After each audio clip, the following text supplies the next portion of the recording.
Bonjour tout le monde, aujourd'hui je vous retrouve encore une fois avec une vidéo sur le bullet journal. Après un mois d'utilisation, je voulais un petit peu vous montrer ce qui avait changé depuis la dernière vidéo que j'ai postée le 1er septembre. Alors je vous propose juste de revenir déjà sur mon mois d'août pour voir un petit peu l'évolution.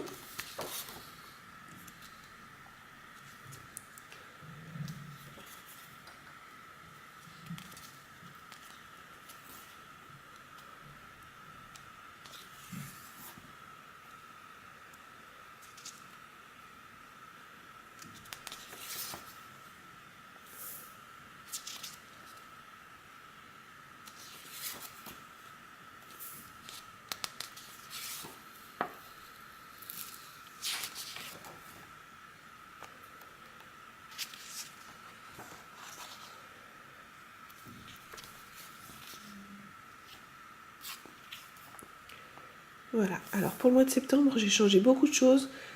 En ayant terminé le mois d'août, j'ai réalisé que pas mal de choses ne correspondaient pas à mes besoins. Et j'avais déjà fait au mois de septembre, donc je suis venue le modifier informatiquement en mettant, voilà. J'avais prévu en fait, je vous remontre, de faire exactement la même chose qu'au mois d'août. C'est-à-dire un grand pamphlet comme ça, et finalement en fait, vous voyez, il y a beaucoup de dessins, je ne l'ai pas du tout utilisé. Donc j'en ai fait un beaucoup plus petit. Avec cette partie-là, les dates importantes, et celle-là, les choses importantes à faire au cours du mois. Sur l'autre page, j'ai mis un tracker pour suivre mes heures de sommeil, quand est-ce que j'écris, je dessine, je médite, et l'hydratation.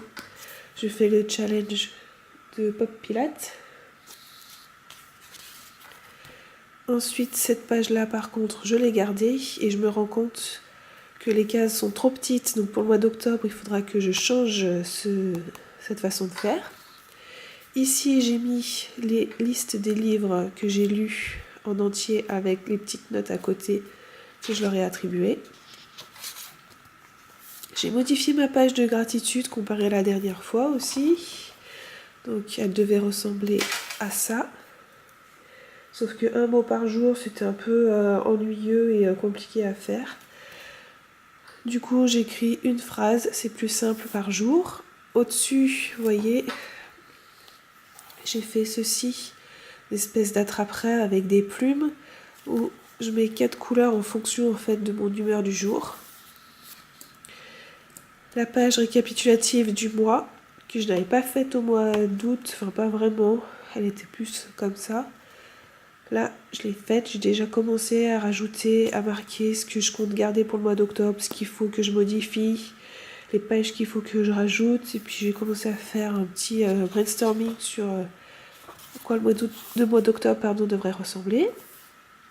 J'ai modifié cette page-là au niveau de la déco, parce que je la trouvais tristounette. Ces deux-là n'ont pas changé par rapport à la dernière vidéo que je vous ai faite. Celle-là non plus. Et en plus, comme je suis malade, je n'ai pas du tout avancé mon projet. Et j'ai trouvé le challenge des doodles que j'avais déjà fait donc au mois d'août et que j'avais bien aimé. Donc là, au lieu de rajouter une page, je l'ai directement collé, il me restait de la place. Voilà, et toujours une petite page de citation. Donc après un mois entier, un peu plus d'un mois d'utilisation du bullet journal, ce que j'ai pu constater, c'est que je suis beaucoup plus productive, que je remets pas au lendemain tout ce que j'ai à faire et que limite quand j'ai fini de faire tout ce que j'avais prévu dans ma journée, je me dis ah bah tiens demain t'avais prévu ça, bah t'as le temps, bah, fais-le tout de suite comme ça au moins demain tu seras tranquille. Donc j'espère bien pouvoir continuer à garder le bullet journal jusqu'à très très longtemps. Et j'ai hâte de vous montrer tout ce que j'ai prévu pour le mois d'octobre. Voilà, bisous, à bientôt!